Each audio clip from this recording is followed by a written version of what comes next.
Kade.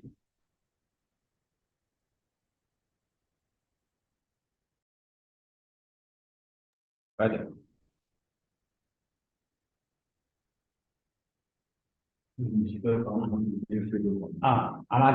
Madame. Je suis dans le nom avec donc, je vais t'envoyer son autobiographie, mais je peux je vous donne le numéro de la. Oui, vous avez bien.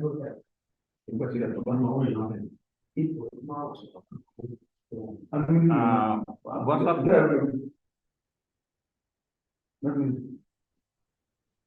Isaac Ali. Oui, bonsoir. Malik, je suis en ligne. Ok. Ok, je pense qu'on peut commencer, hein. D'accord. Bonsoir tout le monde. Bonsoir le formateur, Chaka Diarra. Moi, c'est Malik Maïga. Je suis chargé de la modération de cette session qui porte sur l'adressage de 6 opportunités, défis et perspectives. Pour les mots introductifs, je vais passer la parole à Ishaka pour qu'il nous donne un aperçu de sa biographie pour qu'on puisse savoir avec qui on est en train de discuter avant de rentrer dans le vif du sujet. Je vois, il y a Ok, 32 personnes qui sont connectées. Je sais qu'il y a des étudiants, des gens qui ont déjà terminé leurs études, qui sont intéressés par la question. Ishaka, vous avez la parole. ok, merci bien, Malik. Bonsoir à tous. Moi, je m'appelle Ishara Diarra. Je suis ingénieur en réseau, cybersécurité et informatique. Donc, j'ai des certifications concernant le networking en réseau, notamment je suis certifié CCNA, CyberOp, CCNP encore, et puis Advanced Routing and Switching. J'ai une certification Huawei aussi sur le networking, notamment le Datacom Huawei. Voilà, donc je suis enseignant et je suis aussi project manager d'une société télécom sur place actuellement. Voilà, je pense que ça fait une brève présentation de ma personne. Ouais. Ok, merci, Chata. Ça, c'est pour les auditeurs. Chata est en rapport avec la thématique sur un terrain très connu. Et je pense que vous devez être assidu pour profiter de son expertise. Nous allons faire le webinaire en 2 étapes. La présentation de Isaka et Après, nous allons prendre des questions pour les répondre dans un temps bien limité. OK. Donc, si tout est bon, Issaka, je vous donne la parole pour votre présentation. D'accord, je vous remercie, Malik. Encore, on peut aller sur le plan de la présentation déjà. Voilà. Donc, sur cette présentation, on va d'abord parler de la communication dans les réseaux IP, comment est-ce que la communication se passe. Après, on va parler des problèmes d'adresse IPv4 et pourquoi nous avons besoin de l'adresse IPv6. Donc, on verra la représentation d'une adresse IPv6, les différents types de l'adresse IPv6, les avantages de l'adresse IPv6, quand est-ce qu'on peut s'attendre à l'implémentation full de l'adresse IPv6 et puis une conclusion. Après, on donnera la place aux différentes questions-réponses. Donc, sans tarder, on va commencer avec la communication dans un réseau IP. On peut aller sur le next slide. Donc, dans un réseau IP, la communication ne peut pas se passer sans que les différents périphériques aient une adresse IP. Ça veut dire quoi? Ça veut dire que quand nous voulons faire un réseau informatique, même si c'est la communication des différents ordinateurs, de deux ou trois ordinateurs, il faut forcément qu'on leur donne ce qu'on appelle une adresse IP afin que ces deux PC ou bien nos réseaux puissent communiquer entre eux. Donc, ce qui fait que l'adresse IP est comme le nom d'un périphérique d'un node connecté dans un réseau. Donc, que ce soit les téléphones, les ordinateurs portables, les tablettes et les pare-feux, les routeurs, les commutateurs, ils ont tous besoin d'une adresse IP pour pouvoir communiquer dans un réseau. Et les adresses IP se divisent en deux catégories, sinon en deux versions. Nous avons la version 4, qui est notamment beaucoup plus utilisée aujourd'hui, et la version 6. On peut aller sur le next. La version 4, si on est passé de la version 4 à la version 6, on peut aller sur le next, voilà. Si on est passé de la version 4 à la version 6, ça veut dire que la version 4 avait des problèmes. Et notamment, beaucoup de personnes se posent la question, pourquoi on a quitté le 4 pour aller à 6 sans pour autant qu'il y ait une version 5. Donc, la version 5 existe, mais ce n'est pas ça n'a rien à voir avec les réseaux informatiques. La version 5 existe. C'est un protocole qui s'appelle l'IPv6, l'IPv5, pardon. Donc, il concerne notamment la qualité of service, la qualité de service. C'est pourquoi vous avez la version 4 aujourd'hui, qui sont les adresses IPv6, v4, et la version 6, qui est l'utilisation future. Et même présentement, d'autres sont en train d'utiliser. Donc, la version 4, déjà, il y a eu une pénurie d'IPv4. Ça veut dire qu'on a fait les IP pour qu'il y ait une communication full, c'est-à-dire de point à point entre les différents périphériques. Donc, la version 4, il y a eu beaucoup d'utilisation, qui a épuisé les plages de la version 4. Donc, quand il y a eu épuisement, sinon quand on a senti l'épuisement de la version 4, on a, on a fait de réflexions et notamment, pour ces réflexions, il y a eu des propositions de solutions qui sont sorties. Il y a eu la proposition de solution déjà de diviser la version 4 à ce qu'on appelle des sous-réseaux. C'est pourquoi, quand vous travaillez avec les IPv4, vous allez voir qu'il y a des sous-réseaux, notamment la notation CIDR. Donc, cette notation CIDR a été l'issue de ces différentes réflexions et le développement d'un protocole qu'on appelle Network Address Translation, qui est le NAT. Donc, eux, ils sont tous venus soutenir déjà l'existence de l'IPv4 pour qu'on puisse l'utiliser, qu'il ne soit pas épuisé immédiatement. Et la troisième solution, c'était le développement d'une adresse IP version 6, donc qui a une plus grande plage. Donc, l'IPv4 est sur 32 bits et l'IPv6 est jusqu'à 128 bits. Donc, ça veut dire qu'il a été développé afin de pallier à tout ce qui est problème de pénurie pour les IPv4. Et notamment aujourd'hui, la popularité croissante de la connexion et des objets connectés, qui est l'IoT. Le next slide.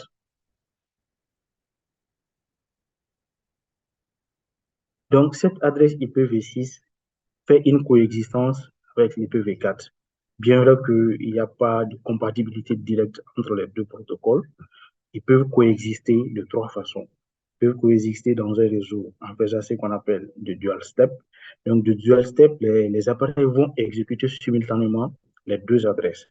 C'est-à-dire que l'appareil va avoir une adresse IPv4 et va avoir une adresse IPv6. On peut aussi les coexister en faisant du tunneling, c'est-à-dire qu'on va encapsuler les adresses IPv6 dans les adresses IPv4 pour pouvoir les envoyer.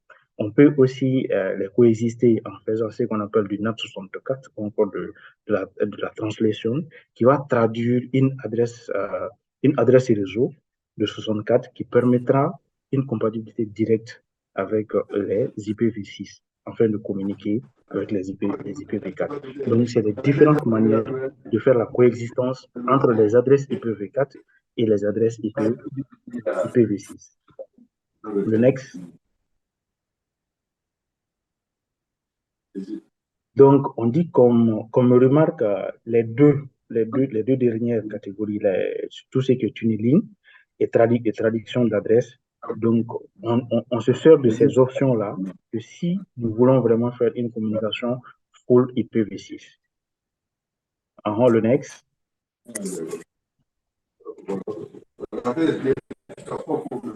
Donc, on va parler de la représentation de l'IPv6. L'IPv4, déjà, on a dit, était codé sur 32 bits. Et notre IPv6 est codé actuellement sur 128 bits. Donc, ces 128 bits-là sont écrits en décimale, en hexadécimal. Contrairement à l'IPv4 qui est écrite en décimale, qui est dans la base 10, nous sommes en hexadécimal ici. Ça veut dire que nous n'allons pas avoir 10, 11, 12. Ça sera de 0 à 9. À partir de 10 sera représenté par le A, 11 par le B, jusqu'à F. Voilà. Donc, c'est pourquoi on va voir que, voilà, une adresse IPv6, on peut l'écrire de cette façon, en les séparant de 2.2 points. Vous avez le 2001 2.0 DB8, 2.00, 2.111 et 00000. Donc, 2.020 Et un autre exemple en bas, toujours avec le 2001 2.2 DB8, ça c'est une adresse IPv6. Donc, l'adresse IPv6 va se présenter de la sorte. On peut toujours le diviser en deux, les 64 bits pour la partie haute, 64 bits pour la partie réseau. Le next slide.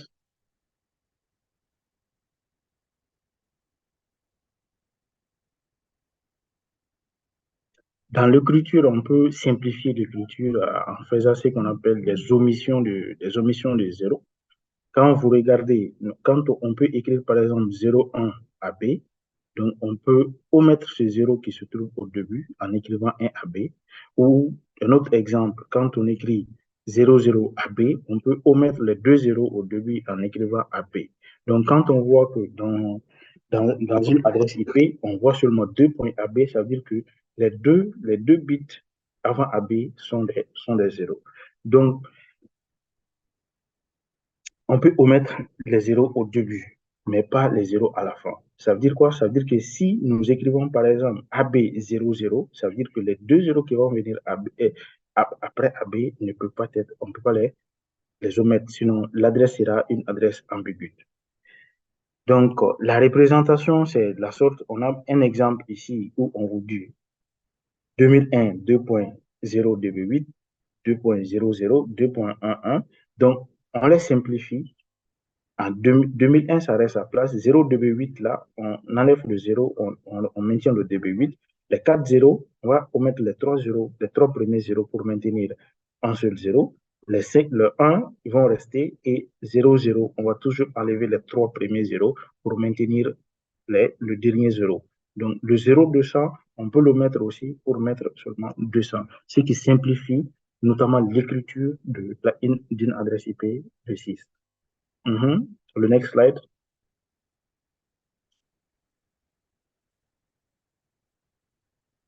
Toujours dans la simplification, j'avais vu que les adresses sont séparées, contrairement à une adresse IPv6 qui est séparée par un seul point. et une adresse IPv4 qui est séparée par un seul point, les adresses IPv6 sont séparées de 2 points. Là, une adresse IPv6 de 2 points, on peut aussi faire toujours la réduction en mettant, par exemple, une adresse IP 2001, 2.2b8, 2.café, 2.1, 2.0, 2.0, 2.0 et 2.1. Donc, la partie 00 là, qui se succèdent, on peut le simplifier en les mettant juste 2 points, 2 points. Donc, quand on voit que dans une adresse IP, nous avons 2001, DB8, 2.café, 2.1, 2.2.1, ça veut dire que ce qui est entre les deux points là, c'est uniquement des successions de 0. Donc, tout ça, c'est pour pouvoir simplifier l'écriture d'une adresse IP V6 afin que ça soit plus facile dans l'écriture. Donc, c'est cet exemple-là que vous avez dans le tableau. Mais il faut savoir que la réduction avec les deux points ne peut se faire qu'une seule fois dans une seule adresse. Si on le fait 2, 3 fois dans une seule adresse, l'adresse deviendra incompréhensible en ce moment. The next slide. Les différents types qu'on retrouve. Par exemple, dans l'IPv4, on va vous parler des adresses IP privées, des adresses IP publiques. Et on va vous parler aussi des différentes classes d'adresses IPv4, notamment la classe A, la classe B, la classe C, qui sont les plus utilisées, notamment qui sont appelées des classes monomodes, et les classes multimodes, qui est la classe D en IPv4. En IPv6, il n'y a pas une question de classe, mais nous avons des catégories, trois grandes catégories d'adresses IP. La première catégorie, c'est les adresses qu'on appelle les adresses unicas. Donc, ces adresses unicas peuvent être définies sur une interface IPv6. Ça permet de pouvoir communiquer avec un seul PC. C'est l'exemple que vous avez ici, où le point orange communique avec le point bleu. Ça veut dire qu'il y a un PC qui communique avec un autre. Donc, il ne peut pas communiquer avec les autres points qui sont en vert. Le next. La deuxième catégorie, c'est les multicast. Donc, en IPv4, par exemple, on parle de division, de division, ça veut dire que nous allons parler avec tout le monde dans un réseau. Dans un réseau, si nous prenons une adresse de division, ça veut dire que nous allons parler avec tous les périphériques qui sont connectés sur ce sous-réseau. Donc, en IPv6, on ne parlera pas de division, mais on parlera plutôt d'adresse multicast. Donc, une adresse multicast, il va permettre de communiquer avec les périphériques qui se trouvent sur un segment local bien déterminé. Donc, il est utilisé pour pouvoir envoyer des paquets IPv6 sur plusieurs destinations. Ça veut dire que voilà, le point orange, il peut communiquer avec les trois points bleus. Même communiquer avec les 4 sur 5 ou les 6 sur 8 périphériques qui sont connectés dans le réseau. Le next. La dernière catégorie, c'est les adresses ENICAS. Donc, ces adresses ENICAS sont des adresses monodiffusion aussi, qui nous permettra de communiquer avec les périphériques les plus proches. Donc, contrairement à ce que j'ai dit, ici, on remplace la division par la monodiffusion. Et là, ça veut dire que si nous sommes 10 sur un seul segment, lui, quand il communique, s'il n'y a que deux périphériques ici, comme l'exemple nous le dit, qui sont les plus proches, il va communiquer avec les périphériques les plus proches. Ces périphériques aussi vont communiquer avec les périphériques les plus proches jusqu'à atteindre l'ensemble du réseau. Mais il ne va pas communiquer avec l'ensemble du réseau en même temps si nous utilisons des adresses ENICAS en IPv6. Le next. Donc, la longueur d'une adresse IPv6, je l'ai dit, une adresse IPv6, c'est de 0 à 128. Donc, ça veut dire que le préfixe, qui est la longueur du réseau, peut aller jusqu'à 128. Peut aller de 0 jusqu'à 128. Et notamment, on divise l'adresse en deux parties pour avoir une partie préfixe et une partie interface ID, qui est la partie haute en IPv4. Donc, le préfixe représente la partie réseau qui peut aller jusqu'à 128. Mais très généralement, c'est le 64 bits qui est utilisé. On donne 64 bits pour la partie réseau et 64 bits pour la partie haute. Donc, c'est l'exemple qui est représenté ici. Ça veut dire que nous pouvons avoir beaucoup plus d'adresses en IPv6 qu'en IPv4. Et quand on rentre en profondeur des adressages, on peut diviser cette partie-là en trois pour avoir une partie de sous-réseau. Si nous rentrons dans la partie de subnetting, la partie sous-réseautage d'une adresse IPv6. Le next.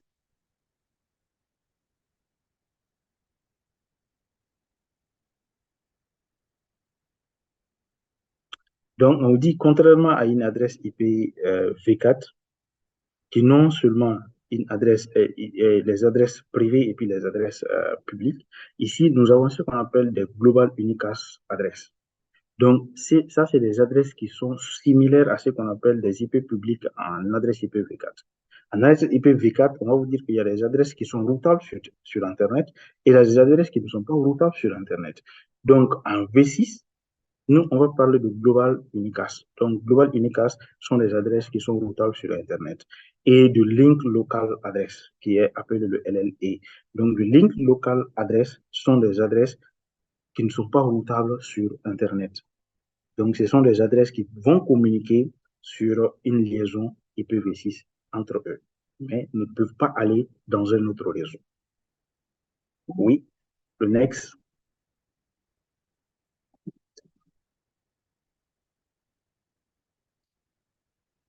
Donc, la plage, par exemple, pour une adresse IP locale unique en IPv6, ça commence de FC002.7/7 jusqu'à FF2.7. Donc, c'est significatif par rapport à l'adresse IPv4. Donc, c'est une adresse IP privée, comme on le dit, ce n'est pas routable. On peut le comparer avec des adresses IP avec les adresses IP privées de la version 4, mais il y a une différence entre eux. Cette différence, notamment, c'est que les adresses IP qui sont localement uniques sont utilisées au sein d'un même site. Ça veut dire que, voilà, si nous avons notre entreprise qui s'appelle aujourd'hui ISOP, ça veut dire que si nous utilisons des adresses IP locales uniques, ces adresses IP vont nous servir uniquement à communiquer au sein de notre site, au sein de notre entreprise. Et c'est aussi des adresses qui peuvent être utilisées pour des appareils qui n'auront jamais besoin d'accéder aux autres réseaux. Ça veut dire que ces appareils-là ne vont pas aller sur Internet et ne vont pas communiquer avec d'autres appareils qui se trouvent dans un réseau différent que notre réseau ISO. Donc, les adresses qui sont localement uniques sont globalement acheminées et traduites par les IPv6 en global. Donc, ça veut dire qu'ils sont derrière les adresses IP publiques qui peuvent être routables si, dans tous les cas, nous voulons communiquer avec un réseau extérieur. Le next.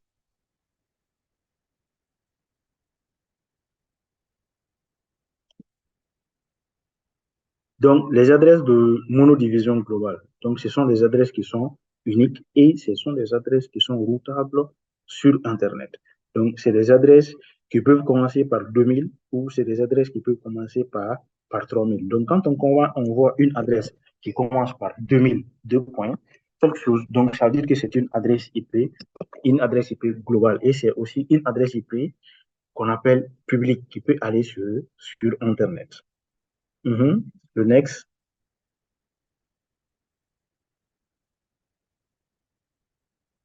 Donc, la structuration d'une adresse IP, que ce soit une adresse IP globale, comme je disais que la partie où on a divisé l'adresse IP, deux parties pour avoir 64 bits côté network, 64 bits côté host, on peut le diviser, on peut ajouter une troisième partie qu'on va appeler subnet ID.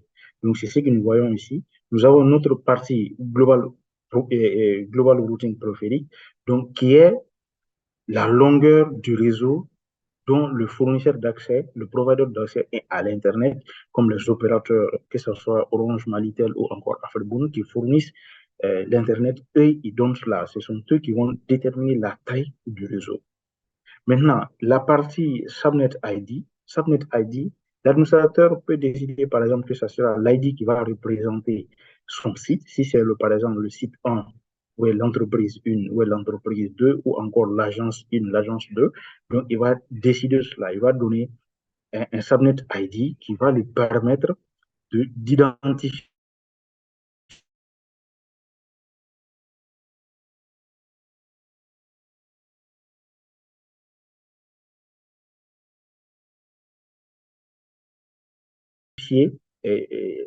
globalement, ça lui permettra d'identifier l'organisation. Donc, c'est une adresse qui vient de notre site 2. En voyant que c'est le subnet 3, il saura automatiquement que ça vient du site 3 et aussi l'interface ID.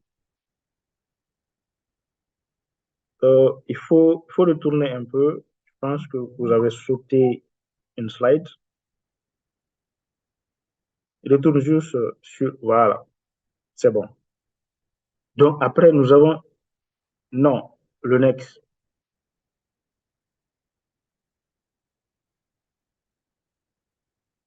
Voilà.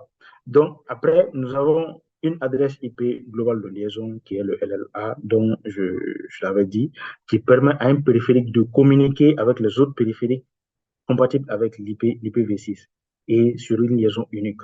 Donc, la liaison unique, c'est ce que vous voyez comme exemple ici. Notre PC, il a une adresse LLA qui le connecte à notre routeur qui est là. Donc, et notre routeur aussi a une adresse IP LLA qui le connecte à l'autre routeur.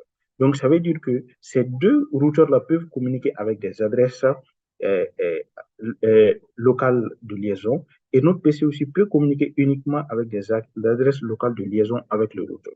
Mais s'il s'agit de communiquer, par exemple, du PC jusqu'au deuxième routeur, nous ne pouvons pas le faire avec notre adresse LLA.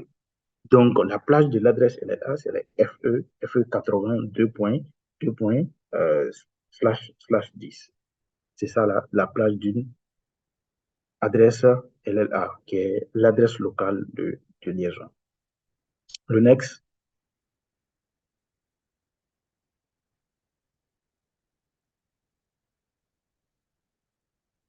on peut aller sur le diapo suivant. Voilà. Les avantages d'une adresse IPv6. Il y a beaucoup d'avantages concernant l'adresse IPv6, notamment l'adresse IPv6 donne plus d'espace euh, d'espace IP que l'adresse IPv4. En adresse IPv4, nous n'avons que 4 milliards et quelques d'adresses IP. Tandis qu'en adresse IPv6, nous avons 340 sextillions d'adresses IP. C'est comme si nous pouvons donner à toute la population humaine une adresse IP. Et cela ne puisera pas aussi l'adresse IPv6. Donc, ça veut dire que vous et moi, nous pouvons tous avoir des adresses individuelles. Contrairement à l'IPv4, dont c'est carrément impossible aujourd'hui, on ne peut pas avoir d'adresse individuelle. Donc, les IP peuvent être individuels en IPv6. Donc, ça veut dire qu'il y a d'autres même qui disent qu'on peut donner des IP à des grains de sable sur tous les plages au monde actuellement avec les IPv6. Et cela n'épuisera pas l'adresse IPv6. On peut aller sur le next.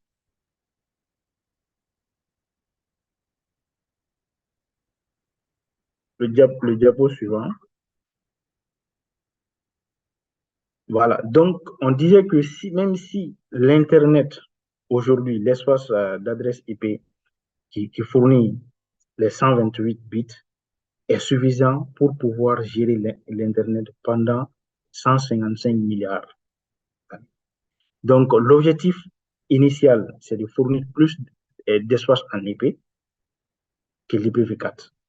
Parce qu'au jour d'aujourd'hui, on va parler par exemple de l'Internet des objets et de la domotique, des maisons connectées, des voitures connectées, des réfrigérateurs connectés.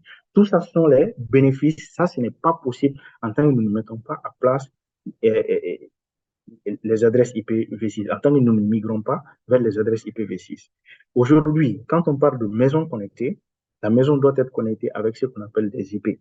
Notre réfrigérateur qui se trouve chez nous doit être connecté à l'Internet avec des IP. Et la voiture, elle doit être connectée avec des IP. Donc, ce qui fait que l'évolution mondiale même nous exige, nous impose d'aller vers l'IPv6 parce que initialement, cette évolution-là n'est pas possible avec l'IPv4 parce que l'IPv4 n'a pas assez d'IP non utilisés aujourd'hui pour pouvoir être fixé sur ces différents objets. Le next, on peut aller sur le diapo suivant.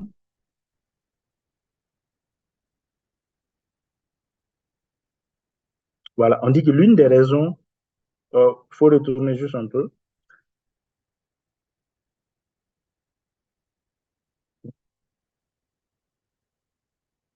Voilà, on dit que l'une des raisons pour lesquelles les IPv4 s'épuisent aujourd'hui rapidement, ne s'épuisent pas rapidement, c'est que nous utilisons ce qu'on appelle le Network Address Translation, qui est appelé NAT.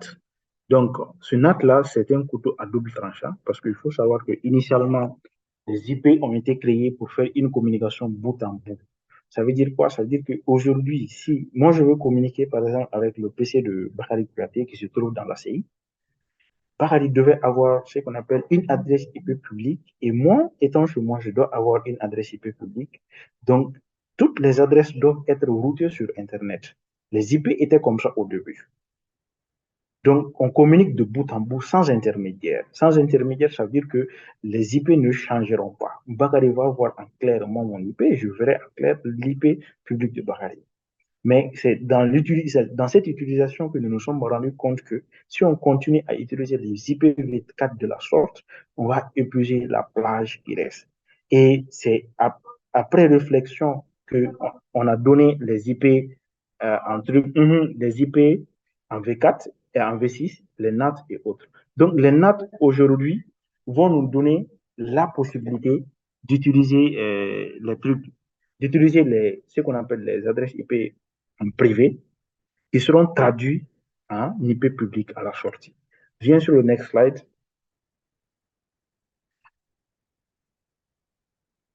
Le diapo suivant.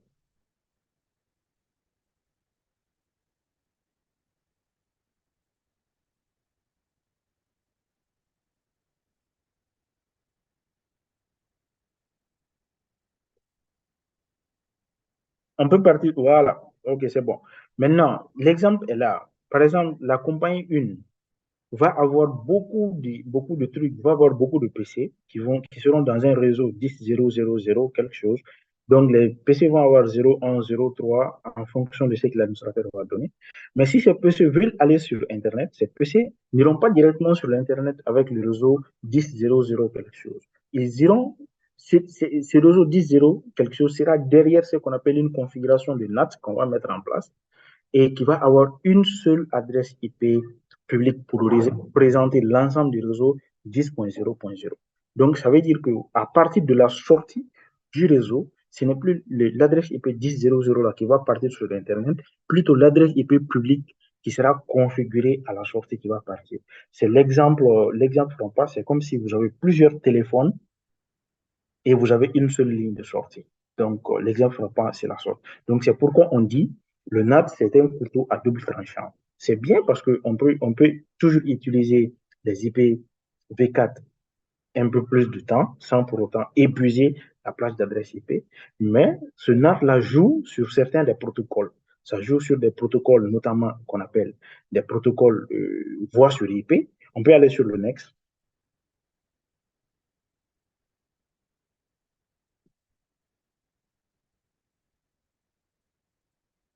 Ça joue sur des protocoles tels que les voix sur IP et d'autres protocoles. Donc, tout ce qui est courrier, tout ce qui est mail et autres, il n'y a pas de problème, on ne va pas le sentir de ce côté-là. Mais si il faut faire ce qu'on appelle de la voix sur IP, des téléphonie sur IP, ou encore des protocoles qui utilisent du peer-to-peer, c'est-à-dire d'une liaison à une autre, donc le NAT n'est pas conseillé. Le NAT a beaucoup de problèmes à gérer cela. Donc, c'est pourquoi on dit que tous ces problèmes-là de l'IPv4 sont résolus dans l'IPv6. Notamment, chaque système peut avoir sa propre adresse IP. et qui permet une innovation qui est vraiment renouvelée. En IPv6, on n'aura pas de problème à, à avoir des adresses IP et on n'aura pas la nécessité d'implémenter ce qu'on appelle du NAT pour pouvoir communiquer, parce que le NAT est là pour pouvoir préserver eh, la réserve d'IP V4 qui est là. On n'a pas besoin de préserver en IPv6, vu que le nombre d'IP V6 est 10 fois, 1000 fois plus supérieur que la population existante. On peut aller sur le next.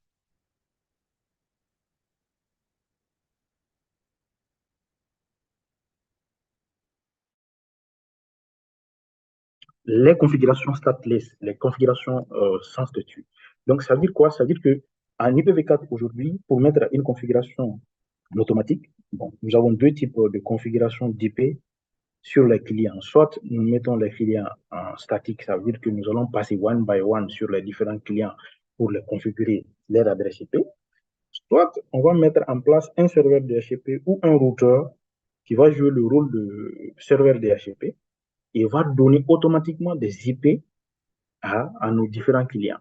Donc, en mettant en place le serveur DHCP, le serveur DHCP donne, mais sauf que nous n'avons pas la garantie, par exemple, que le PC, moi, mon PC, il s'est connecté à notre serveur DHCP aujourd'hui, il m'a donné une adresse IP 192.168.1.1.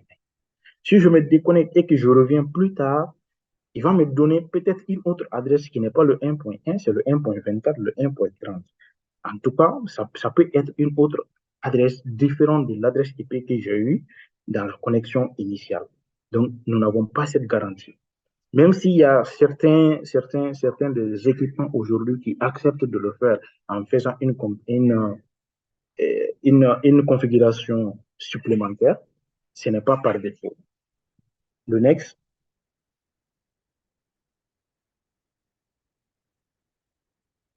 Donc, ce problème aussi est résolu en IPv4. Parce qu'en IPv4, quand une adresse IP est constituée, c'est la machine elle-même qui constitue son adresse IP. C'est-à-dire quoi? La longueur 64 bits dont on a parlé, l'adresse IP, la machine va prendre cette longueur 64 bits et insérer une partie de son adresse MAC à la place entre la partie réseau et la partie haute afin d'avoir une adresse IP V6 de 128 bits. Donc, ce qui fait que déjà l'adresse deviendra une adresse unique sur le réseau. On ne parlera pas de conflit d'adressage parce que l'adresse MAC de chaque périphérique est, est différente. Et ce qui fait que à chaque fois que la machine va se connecter, il y aura des connexions répétitives, la machine va toujours avoir la même adresse IP en V6. Donc, sans pour autant faire des configurations supplémentaires. La configuration stateless aussi donne la facilité aux administrateurs de pouvoir gérer leur réseau avec des adresses IP identiques. Le next.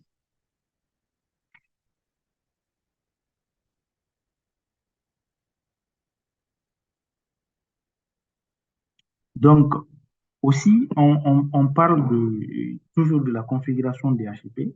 Quand on fait une configuration DHCP, même si les clients vont recevoir leurs IP en automatique, il faut donner une configuration manuelle à notre DHCP. Donc, il faut passer sur le serveur, faire une configuration manuelle, dire que voilà, le serveur a telle adresse IP, pour que à chaque fois que la configuration, sinon l'IP du serveur change, ça joue sur beaucoup de choses. Parce que ça va jouer sur les clients qui doivent s'adresser au serveur. Ils ne sauront pas quelle adresse le serveur DHCP ou un serveur DNS a. Donc, le fait, ce problème aussi est résolu par l'IPv6, toujours avec la configuration stateless ou encore l'auto-configuration du serveur. Ça veut dire qu'il va toujours avoir les mêmes serveurs sans pour autant que nous fixons euh, une adresse IP manuelle sur le serveur. On peut aller sur le next.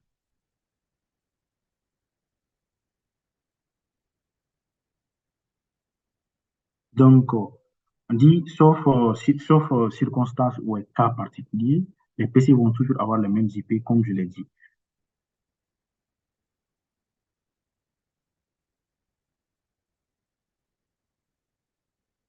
Donc ici, on parle de renouveler les IP. Par exemple, dans un réseau, nous allons avoir ce qu'on appelle des sous-réseaux. Si nous changeons, par exemple, l'adresse IP, on peut changer l'adresse IP d'un groupe d'autres ou bien d'un ensemble d'autres. Donc, en changeant cela, automatiquement, en IPv6, il y a ce qu'on appelle une interruption, en IPv4, une interruption de connexion. Les connexions s'interrompent parce que les machines doivent changer leur adresse IP afin d'avoir de nouvelles adresses IP pour rétablir encore la session. Donc, en IPv6, c'est là aussi, ce problème aussi est résolu. On peut changer les adresses IP d'un groupe d'autres, mais les sessions qui sont actuelles vont toujours rester vont toujours rester en utilisation sans pour autant être interrompues. Mais les nouvelles sessions qui seront créées ces nouvelles sessions vont utiliser la nouvelle adresse IP que nous avons allouée ou bien que nous avons donnée à notre serveur. Donc, cela permet d'avoir une continuité dans ce que nous faisons sans pour autant interrompre toujours les sessions à chaque fois que nous changeons les IP en V6. Le next,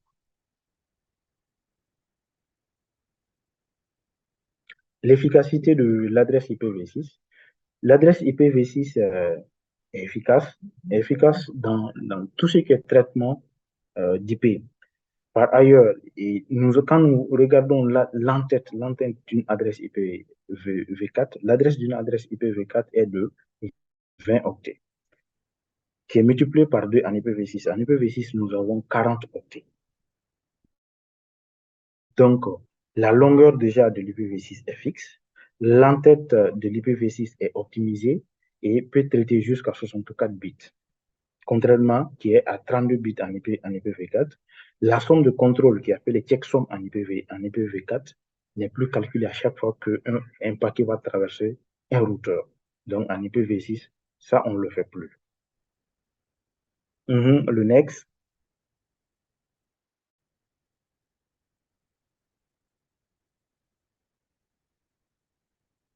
Donc le fait, par exemple, on parle de MTU, MTU, c'est la taille maximale de paquet qu'on peut envoyer dans un réseau. Maintenant, pour que respecter ce MTU, le MTU, la taille maximale, c'est à 1500 dans un réseau Ethernet.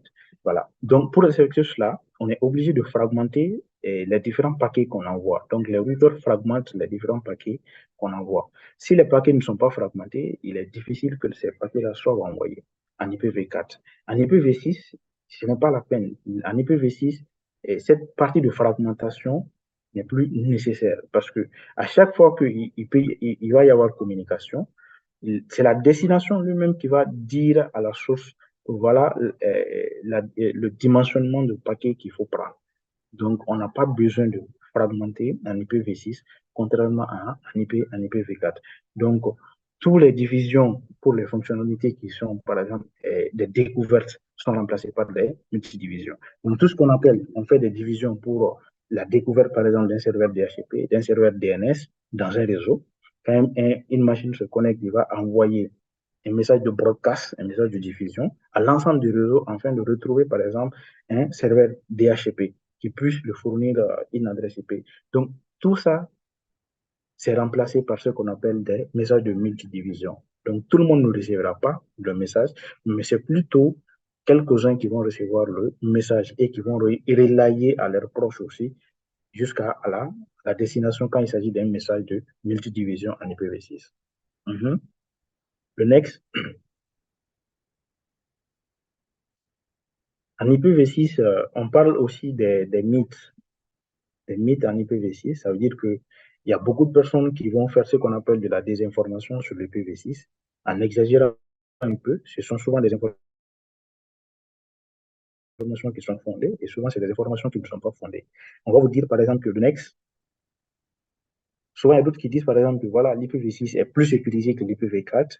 Bon, ce sont des informations qui sont un peu fondées, mais cela n'est pas toujours fondé parce que quand on dit, on fait référence notamment à l'application du protocole IPsec sur l'IPv6. L'IPv6 est accompagné directement du protocole IPsec.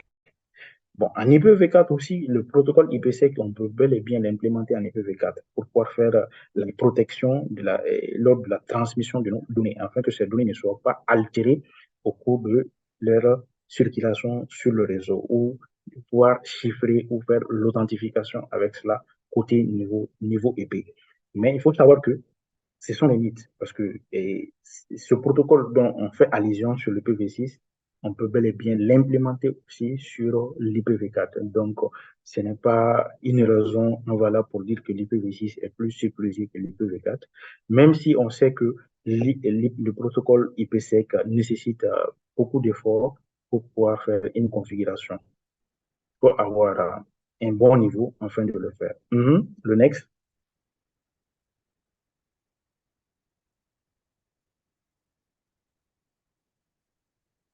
on va Voilà.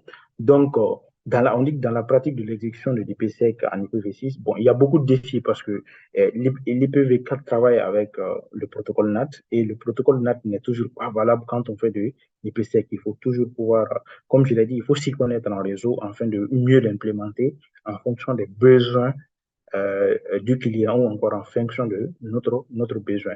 Mais ce qui est à retenir, c'est à retenir que voilà, l'IPv6 est toujours accompagné de protocole IPsec, et le protocole IPsec est aussi valable sur l'IPv4.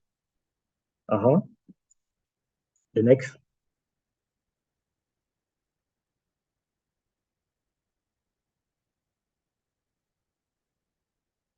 Voilà. Donc, on dit dans un réseau IPv6, un Ethernet obtient généralement jusqu'à 64 bits pour mémoriser les autres.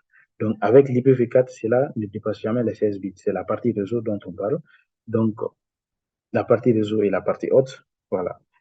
Il est souvent, c'est moins que les 16 bits. Donc, cela signifie que, par exemple, si on a 16 bits, ces 16 bits-là, on évalue, on peut faire sortir de la partie réseau. Donc, on sait pertinemment que, voilà, 16 bits, on peut avoir tel nombre de réseaux, tel nombre de sous-réseaux avec l'IPv4. Donc, il est plus facile, par exemple, par un attaquant, de pouvoir scanner 16 bits, l'ensemble des réseaux qui se trouvent dans 16 bits, que de pouvoir scanner l'ensemble des réseaux qui vont se retrouver dans 64 bits.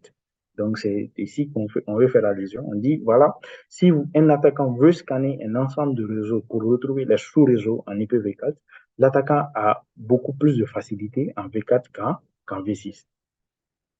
Donc, on parle de mobilité. La mobilité, prends l'exemple sur la communication téléphonique.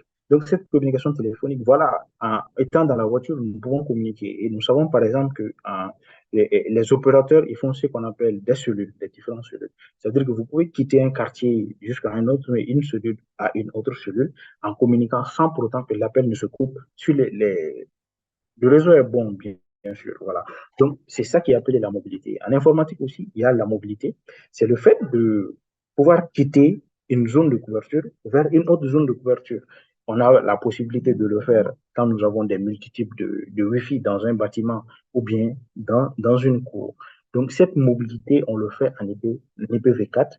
Donc, vous pouvez quitter une cellule vers une autre cellule sans qu'il y ait là et sans qu'il y ait l'interruption sur votre communication. Voilà, sans qu'il y ait la réinitialisation du session. Mais en IPv6, ce n'est pas encore tout à fait implémenté, la mobilité en IPv6, les normes ne sont pas encore établies. Le next,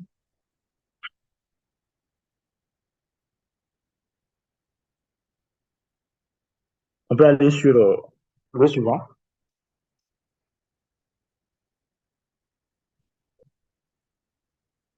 Voilà, donc la qualité of service.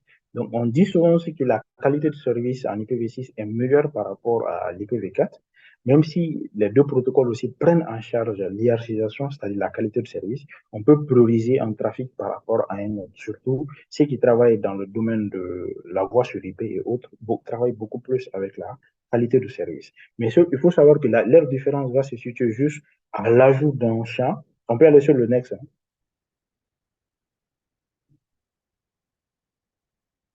Voilà. Leur différence va se faire à l'ajout d'un champ supplémentaire sur l'IPv6 qui est appelé notre champ de flux, l'étiquette de flux, donc qui n'est même pas utilisé pour le moment. Donc, si on arrive à utiliser l'étiquette de flux, que le champ supplémentaire sur la partie et sur l'entête des IPv6, on pourra avoir davantage à, en termes de qualité of service par rapport à l'IPv4. Mais jusque-là, ils ont tous les deux, peuvent utiliser tous les deux ce qu'on appelle le protocole, les QoS. On peut toujours faire la priorisation de paquets sur les deux protocoles.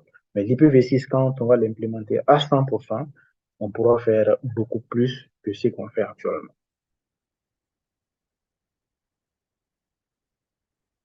Oui, on peut aller sur le next où on va parler de quand l'IPv6, c'est pour quand. Donc, l'IPv6, déjà, c'est toujours en voie de développement depuis plus de 10 ans, si on peut dire, parce que l'IPv6 a été lancé officiellement, l'exécution a été lancée officiellement en 2012. Si je ne me trompe pas, en juin 2012. Il y a certains des pays déjà qui ont commencé à l'utiliser.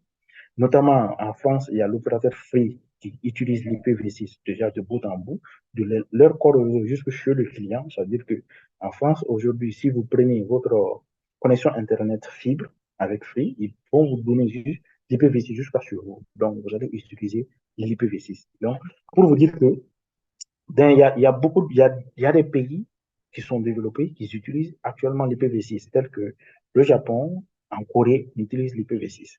Mais chez nous, ici, l'IPv6 est rarement utilisé, même si on l'utilise. Voilà, peut-être les opérateurs l'utilisent au sein de leur réseau interne, dans leur corps réseau, mais on n'a pas encore commencé à déployer jusque sur le client. Et notamment, cela n'est pas fait parce qu'il y a une complexité en IPv6, une complexité déjà de la transition d'IPv4 en IPv6. Comme je l'ai dit au début, l'IPv4 n'est pas compatible directement avec l'IPv6. Si on veut l'implémenter, il faut passer par les trois qu'on a dit, soit on fait du dual step, soit on fait du tunneling, ou encore on fait du traduction d'IPv4 en V6. Donc, c'est ce qui rend un peu plus l'implémentation difficile pour nous les Africains. Mais on part sur le next.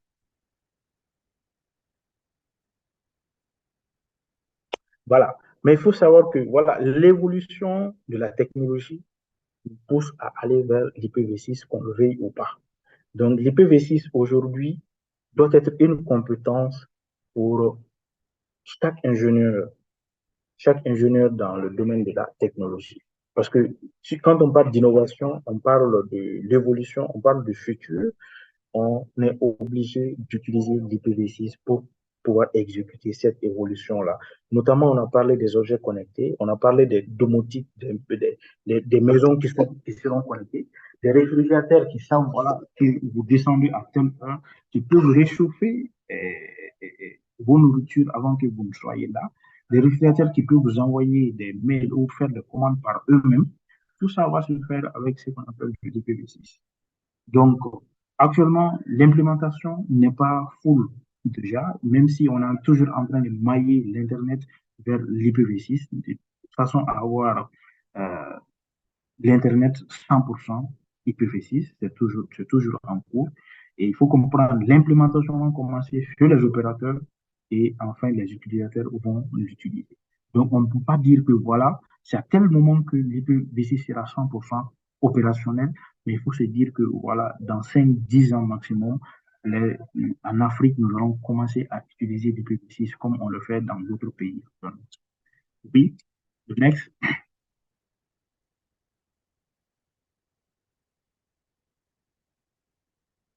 Alors, le next, tu peux aller sur la partie conclusion.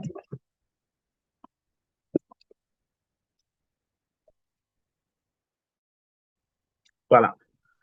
Donc, on peut conclure qu'en disant que c'est la pénurie des adresses IP publiques qui a fait que l'IPv6 a vu le jour. Et cependant, les principaux points bloquants de l'IPv6 est qu'il y a pas de compatibilité entre le V6 et le V4.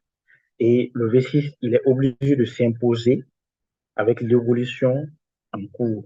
Qu'on le veuille ou pas, on va tendre vers l'IPv6. Donc, il va s'imposer par les innovations, il va s'imposer par une évolution technologique. Et pour cela, il va falloir qu'il y ait une volonté mondiale.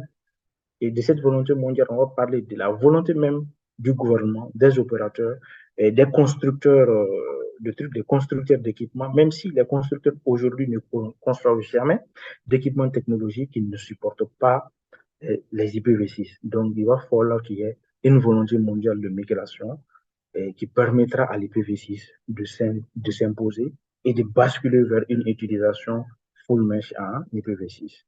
Voilà. Ainsi prend fin la présentation sur l'adressage IPv6. Merci, Chaka, qui nous a fait voyager euh, dans le domaine de l'adressage, nous faisant quitter les limites de l'IPv4 jusqu'à au motif, aux raisons de création de l'IPv6, aux avantages, aux mythes, et jusqu'à l'imposition ou de la volonté en concluant que l'IPv6, par le fait des choses, par l'évolution technologique, sera incontournable. Merci, merci pour cette brillante présentation. Euh, je note aussi pour les jeunes étudiants que euh, pour la mise à jour, pour pouvoir suivre l'évolution de l'adressage comme de toute la technologie, l'anglais est nécessaire et incontournable. Alors, nous allons passer à la phase de questions-réponses. Pour ceux qui veulent, nous sommes à 15h29.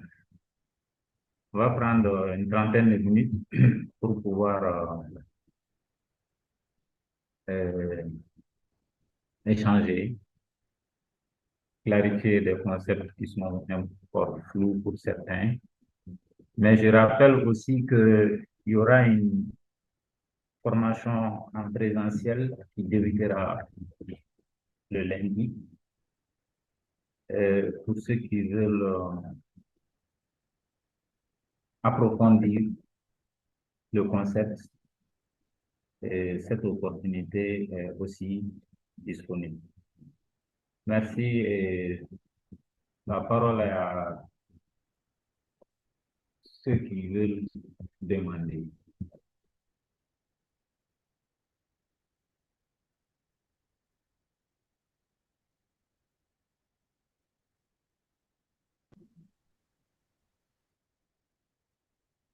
Vous pouvez lever la main pour ceux qui veulent demander.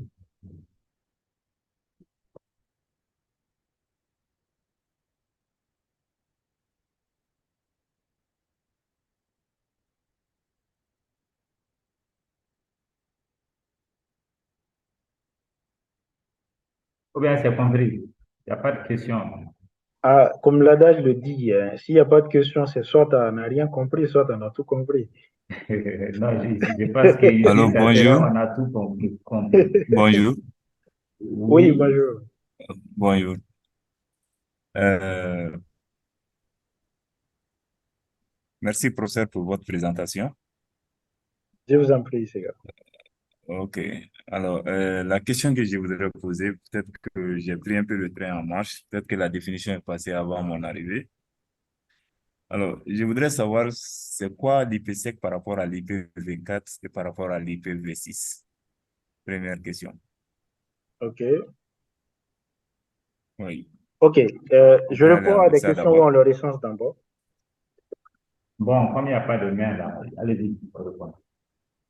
OK. L'IPsec, c'est un protocole, en fait, c'est un protocole de sécurisation pour l'échange. C'est un protocole, par exemple, quand moi je te parle, je te dis bonjour, c'est gars, voilà, je pose ma question en clair. tu le comprends directement. Mais quand on applique le protocole IPsec entre les deux périphériques, c'est pas le bonjour en clair là, les gens ne vont pas voir. Il va le chiffrer. Il va le chiffrer pour pouvoir l'envoyer. Donc, c'est fait pour pouvoir. Voilà. Donc, il va le chiffrer pour pouvoir envoyer. Donc, on peut dire que IPsec, c'est un protocole de protection pour les échanges. Donc, c'est un protocole, comme je l'ai dit. Beaucoup de personnes disent que l'IPv6 est plus sécurisé que l'IPv4. Je dis que ce sont des mythes. Et on fait référence, par exemple, au protocole IPsec qui est automatiquement implémenté sur l'IPv6. Mais ce protocole IPsec, on peut bel et bien l'implémenter sur l'IPv4 aussi. Donc, c'est ce que je disais pour dire que voilà, on ne peut pas se baser sur ça pour dire que l'IPv6 est plus sécurisé que l'IPv4. Mais le protocole IPsec est un protocole de protection des échanges.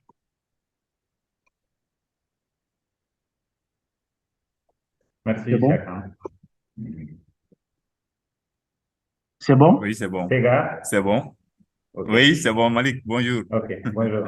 Oui. Oui, ça va, Ok. c'est bon. Je Ah, peux bon. passer, s'il y a pas une autre main levée, je peux passer à la deuxième question. Oui. OK. Alors, vous avez dit que l'IPv6 n'est pas compatible avec l'IPv4, la version 4. Oui.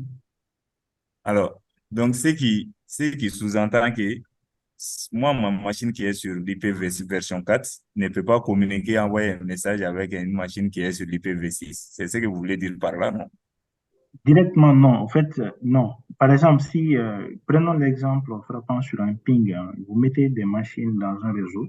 Déjà, Mhm. qu'est-ce que le principe de l'informatique veut? Le principe de l'informatique veut déjà que ces machines-là sortent dans le même réseau pour pouvoir communiquer. S'ils ne sont pas dans le même réseau, il faudrait qu'il y ait un routage entre eux pour pouvoir faire la Tout à fait. communication. Donc, il n'y a pas cette Tout à compatibilité fait. de communiquer en IPv4 vers l'IPv6 sans pour autant implémenter l'une des trois catégories de coexistence qu'on a dit, notamment le DualSec qui va, qui va indiquer, sinon qui va exiger à ce que le périphérique ait une adresse IPv4 et une adresse IPv6, les deux à la fois, ou encore faire des tunneling. Des tunneling, on va faire comme des VPN encapsuler des paquets dans un paquet IPv4 pour pouvoir l'envoyer, mais alors que le paquet est 100% IPv6. Mais l'entête sera en IPv4. Donc, sans l'une de ces trois catégories, on ne peut pas faire la communication de l'IPv4 vers l'IPv6. Non. OK. Merci. C'est bien compris. Merci. Merci bien, Siga. Il y a Samasekou. C'est un bonjour ou bien c'est une main levée pour poser une question? Bonsoir à tous. Je pense que c'est pour une question. OK. Très brillante présentation. Si je peux vous appeler formateur. Alors, Oui, il n'y a pas de problème. voilà, moi, ma question se situe au niveau, comme vous avez touché deux points essentiels, à savoir le routage. Voilà, dans votre intervention tout de suite, vous avez parlé de routage et du tunneling. Moi, j'ai une question par rapport à ça. Par exemple, si on suppose qu'on veut installer, par exemple, nos routeurs, on se focalise un peu sur les routeurs, c'est-à-dire si on veut installer nos routeurs, c'est dans des différentes régions du pays, le Mali, à savoir si on prend par exemple trois régions, pardon, par exemple Mopti, Sigasso et puis le Mali comme étant un peu le centre.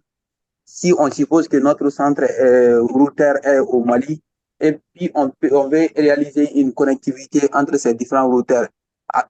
Ma question se situe, est-ce que pour les moyens de transmission, comment on doit le faire pour que ces routeurs-là puissent se voir et à ce qui concerne les adressages aussi, comment attribuer les adressages à ces différents routeurs pour assurer une bonne connectivité?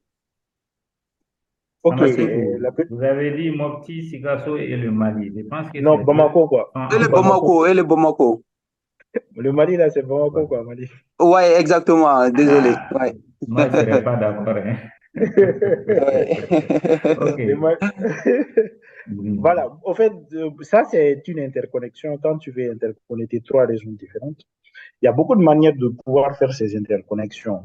Et déjà, tu peux le faire via Internet. Ça veut dire quoi? Ça veut dire que tu vas prendre de l'Internet sur les trois sites, Bamako, Mopti et puis Gao, comme vous l'avez dit.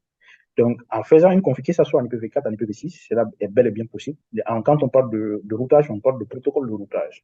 Maintenant, ces protocoles de routage, en statique, déjà, bon, voilà, on peut le faire sur les deux. On peut le faire en IPv6, on peut le faire en IPv4.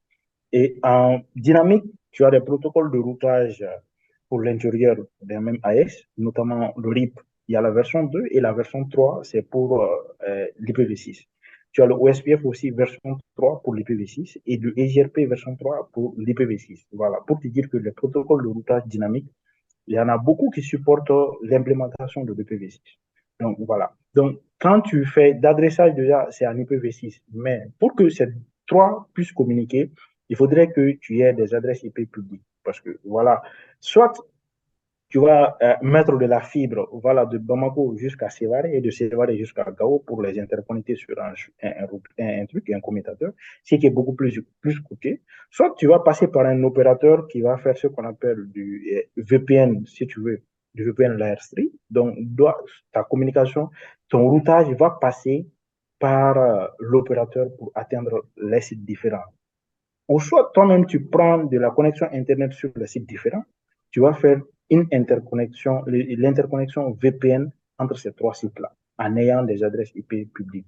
Et c'est en ce moment que tu seras obligé d'implémenter l'IPsec parce que l'interconnexion VPN sera ouverte sur Internet et Internet est un réseau qui n'est pas sécurisé. Si on dit qu'il n'est pas sécurisé, n'importe qui est sur Internet et on peut capturer le trafic qui passe entre les différents sites pour que cela ne puisse pas se faire, même si on le fait, que ton trafic soit sécurisé, tu vas implémenter des protocoles de sécurisation tels que IPsec. Donc, c'est la réponse un truc. Il y a beaucoup de manières de le faire. Tu passes soit par un opérateur qui va faire un VPN layer 3 et un VPN de niveau 3, soit toi-même tu fais la configuration de ton VPN sur Internet. De toute façon, c'est l'interconnexion VPN qu'il faut le faire. Et quand tu fais une interconnexion VPN par toi-même, il faut le protéger par un protocole de sécurité comme IPsec.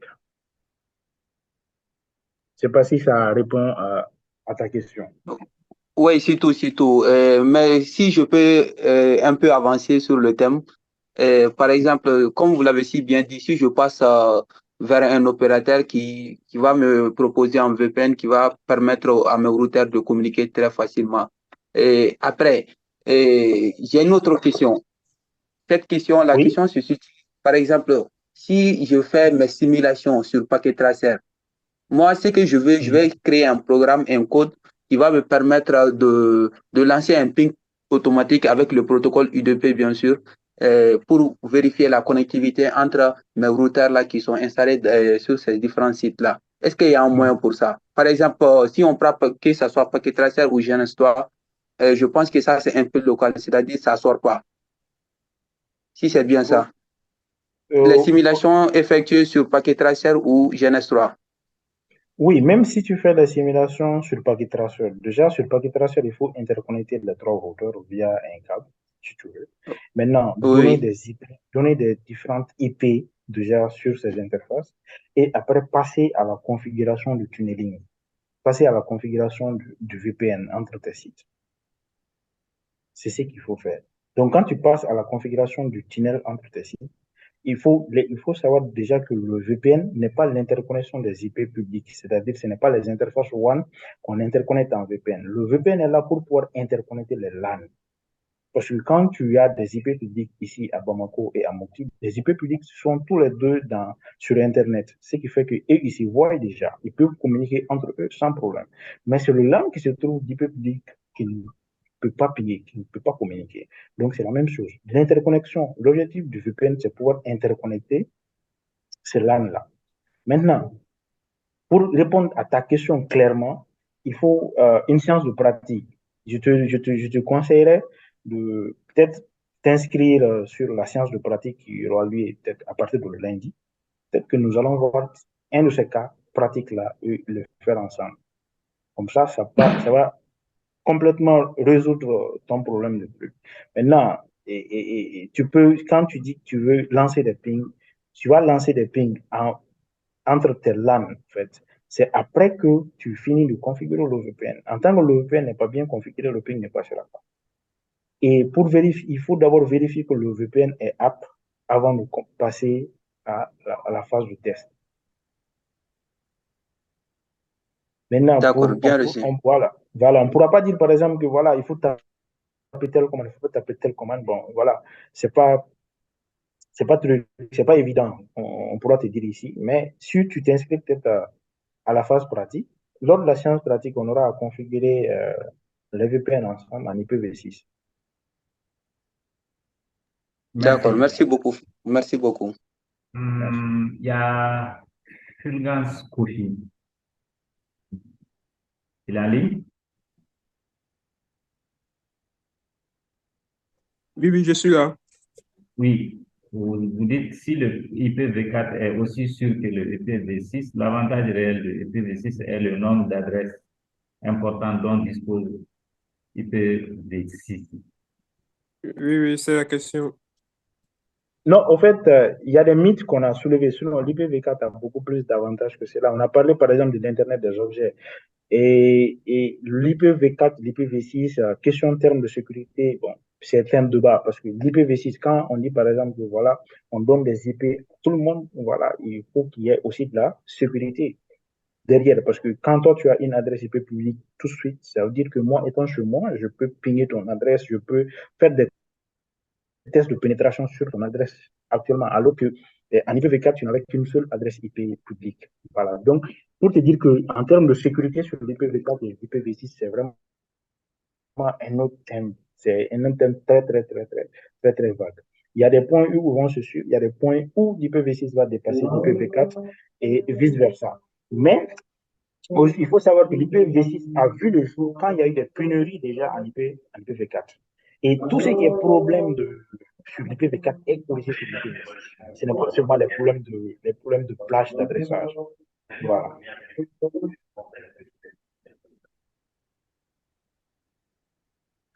Adama. Adama. Adama Doumbia. Il demande si les protocoles utilisés en IPv4 sont les mêmes qu'en IPv6.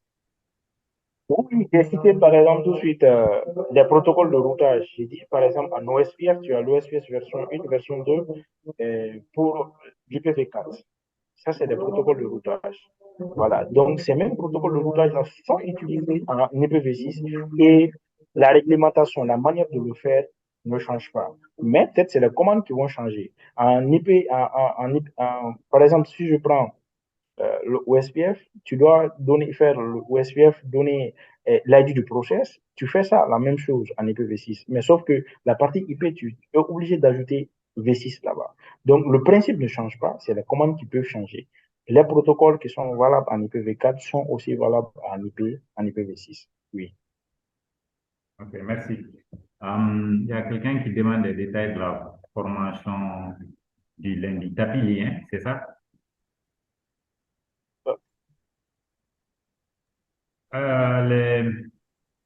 La formation du lundi, effectivement, concerne le même concept, l'adressage IPv6, mais de façon plus détaillée. Et il aura lieu à la GTIC sur 3 jours, hein, si je ne m'abuse. Oui, c'est lundi, mardi, mercredi. Mercredi. Mais le mieux, Voilà. peut-être s'il a le numéro. Maintenant, si vous avez, parce qu'on avait déjà une liste, c'est à vérifier si tous les gens qui étaient sur le groupe NextGen, qui se sont manifestés, sont déjà inscrits. Et je pense qu'il reste quelques places pour ceux qui n'ont pas leur nom inscrit sur la liste. Ils pourront se manifester d'ici là sur nos différentes plateformes.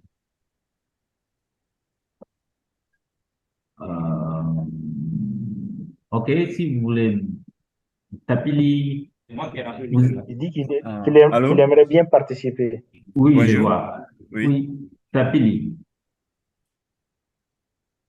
ok. Tapili.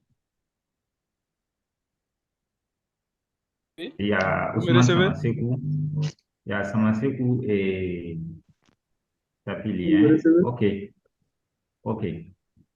Euh, vous pouvez mettre dans le chat vos contacts pour que l'organisateur puisse prendre vos contacts pour pouvoir voir.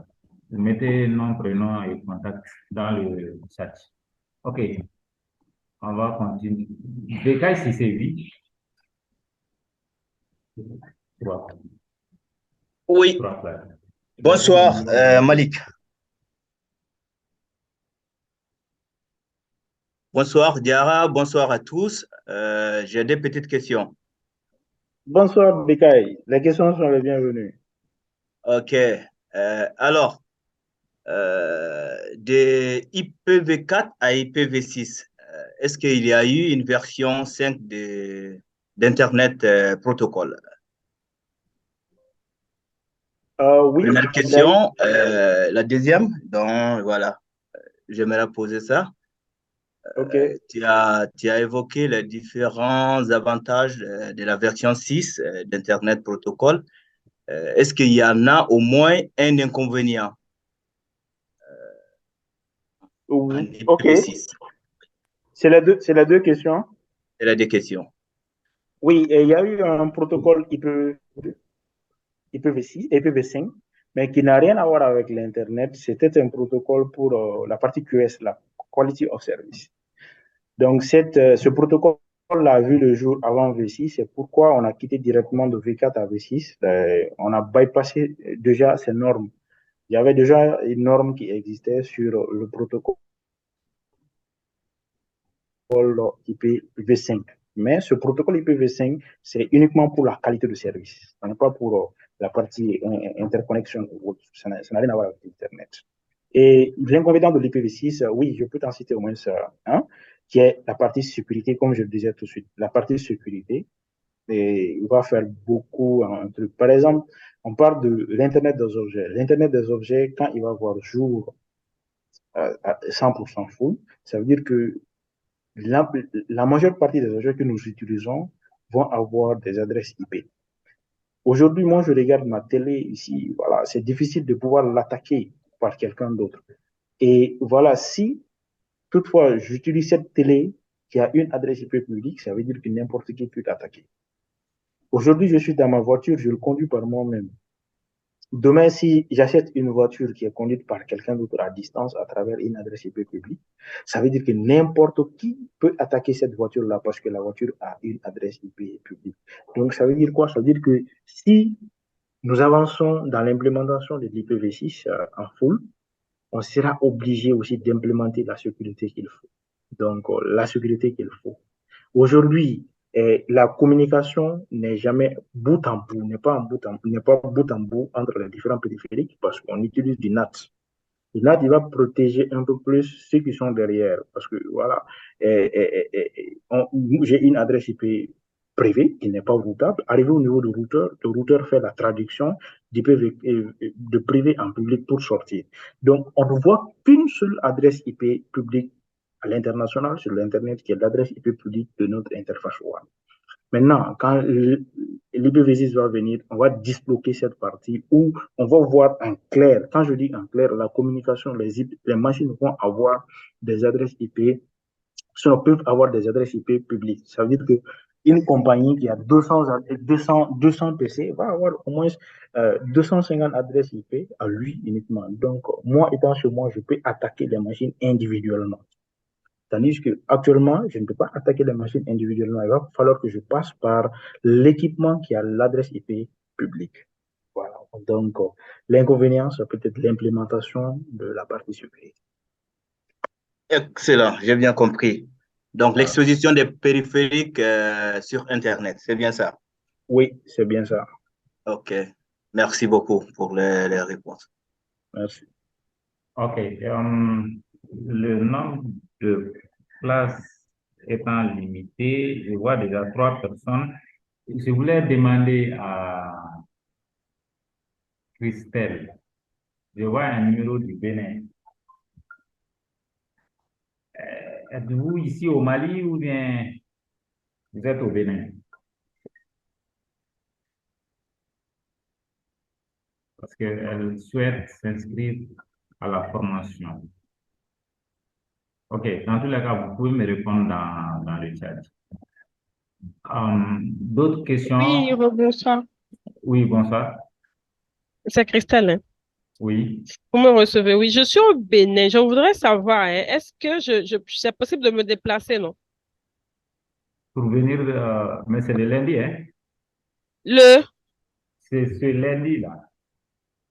oui, juste là, je suis en train de dire que je vais me déplacer. C'est rien que pour ça. Bon, en tout cas, de toutes les manières, on peut garder le contact et on sera en train de voir comment ça va se passer. Oui, on pourra voir si on pourra faire une transmission en Zoom pour ceux Voilà, qui veulent. Oui. voilà. Je vais Merci. voir si on pourra prendre en charge votre doléance. Allô? D'accord, Merci. merci. Mm. Merci. Allô, modérateur? Oui, quoi dire? Oui, c'était juste pour deux mots. En fait, je suis dans une autre réunion, mais je ne sais pas, est-ce que Christelle est membre de ISOC Bénin? C'est ça que je voudrais savoir. Ouais, tenez, regardez là. Non, pas encore. D'accord. Non, mais je voulais juste Je, t'informer qu'il y a un chapitre au Bénin également, ok, avec qui d'accord. même d'ailleurs nous travaillons beaucoup. Il faudrait euh, laisser ton numéro sur le chat, comme ça après C'est déjà la fait. session, je vais te... Mhm. OK. Donc, Merci après la beaucoup. session, je vais Je vais t'envoyer attendre le votre numéro signe. des membres. Voilà, il n'y a pas de souci. D'accord, merci beaucoup. Merci. Et oui, ça peut. Alors, bonsoir à tous. Burkina a participé. La formation de lundi, Oui, bonsoir, Sako. la En place fait, web. merci pour la présentation. Je pense que chacun de nous quand même a pu compris quelque chose. Maragake, ikan korota. J'ai dit, au fait, j'ai dit merci beaucoup pour la présentation. J'en ai deux petites questions. Tu me tiens au courant. OK. D'accord. La première, puisqu'on est à la pénurie en fait, des adresses IPv4, donc quels sont les scénarios envisageables de la transition vers IPv6? D'accord. Ces scénarios, c'est ce qu'on a dit qu'il existe trois scénarios. Déjà, la transition, ça se fait de trois manières on a citées. Mais actuellement, D'accord. les opérateurs déjà sont en train de se préparer en conséquence. Ça veut dire quoi? Les opérateurs, ils ont des équipements internes. Donc, ces équipements internes, la plupart des opérateurs est en train d'implémenter ils vont implémenter les IPv6 d'abord sur leur propre équipe. Donc, c'est après avoir fait tout ça, jusqu'à aller sur Internet, tu vas trouver que les opérateurs vont avoir deux réseaux. Un réseau actuellement de IPv4 et puis un réseau d'IPv6 qui aboutissent tous à l'Internet. Donc, c'est après avoir fini de faire toute cette implémentation qu'on pourra en ce moment donner l'IPv6 au client final qui est toi et moi. C'est ce qui se passe. Donc, l'opérateur, en faisant cela, il peut faire ce qu'on appelle du dual step, c'est-à-dire ils vont toujours continuer à faire l'IPv4 et l'IPv6 sur un seul équipement, ou encore faire du tunneling, l'encapsulation de l'IPv6 dans les paquets IPv4. Voilà.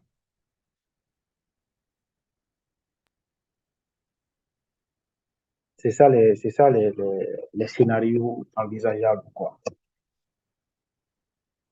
D'accord. Autre question?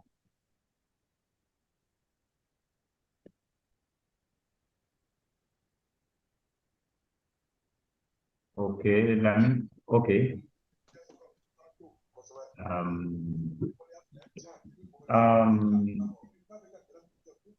Il y a une requête qui demande la présentation pour ceux qui se sont connecté.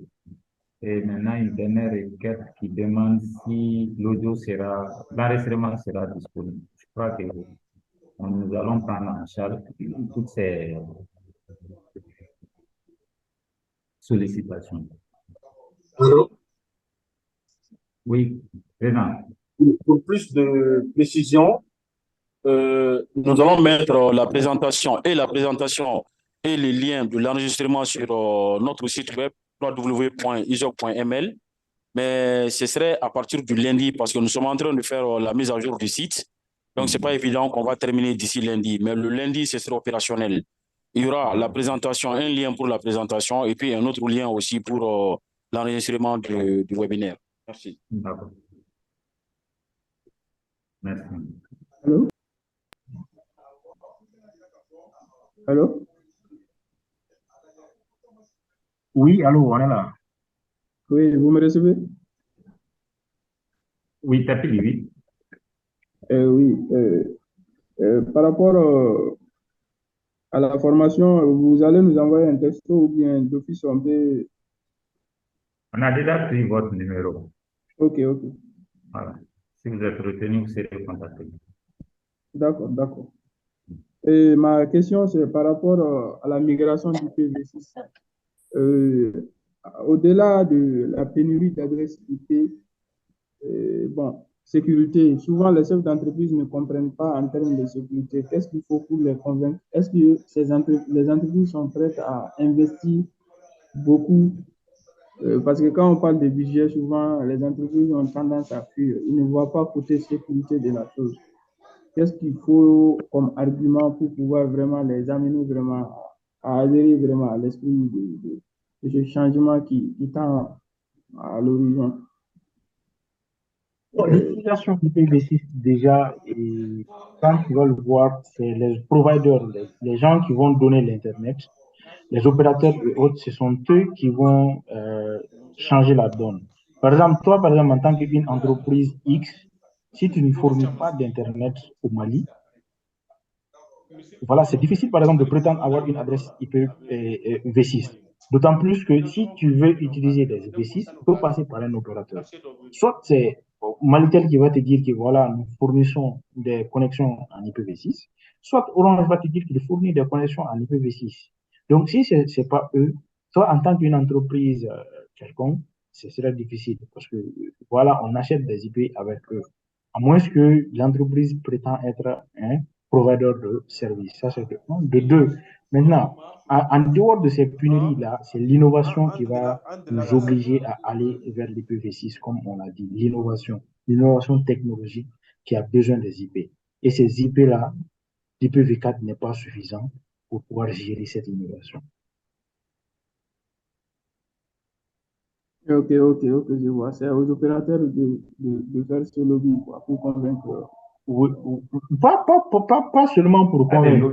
Par exemple, si toi tu as besoin de la connexion, s'il n'y a que des connexions en IPv6, tu peux ne pas dire que voilà, je n'aime pas, je ne veux pas. Au jour d'aujourd'hui, l'opérateur va avoir des IPv6 moins chers par rapport aux IPv4 parce que l'IPv4 ne reste pas beaucoup, tandis qu'on en a plein en IPv6.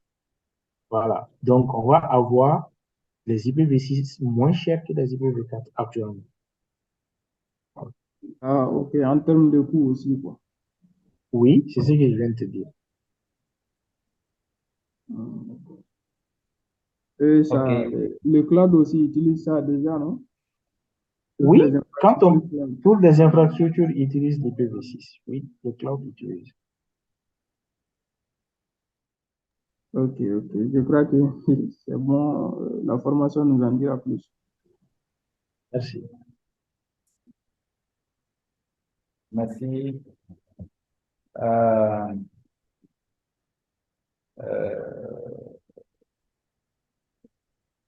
Yassir Saleh veut savoir quels sont les défis du protocole IPv6. Les défis du protocole IPv6 peut être déjà l'implémentation du protocole IPv6, la partie sécurité qu'on a dit, protocole IPv6. Voilà. Merci. Marco? Oui, bonsoir, Malik.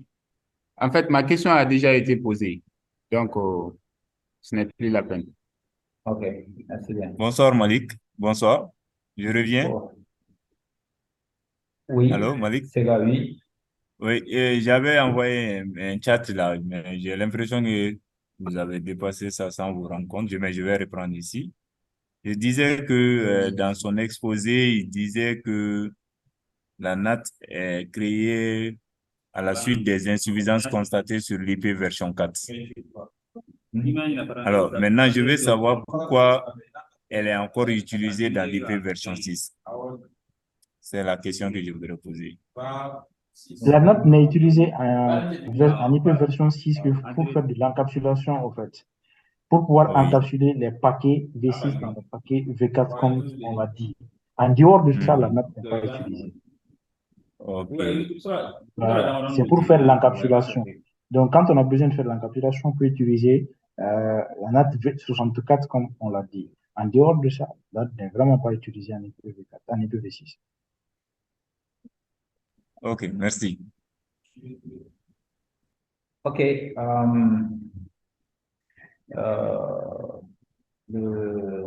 Ishara, Oui, je pense que on va pas vous retenir plus longtemps.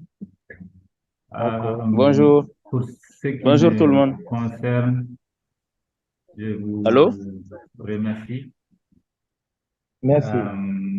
La formation, le webinaire était vraiment à hauteur de souhait et Merci. la qualité des réponses aussi sont très satisfaisantes. Et je crois que pour tout ce qui est détail, approfondissement, comme j'ai dit, ceux qui auront la chance de participer à la formation en présentiel seront bien servis. Pour ce qui est de notre part, ESOP Mali vous remercie de votre disponibilité et remercie tous ceux qui ont pris part à ce webinaire et encore renouvelle tous les remerciements et notre déférence à Issa Diarra. Merci Merci. et on se dit à lundi pour ceux qui ont la chance d'être sélectionnés pour la formation. Inch'Allah. Merci. Merci, merci bien.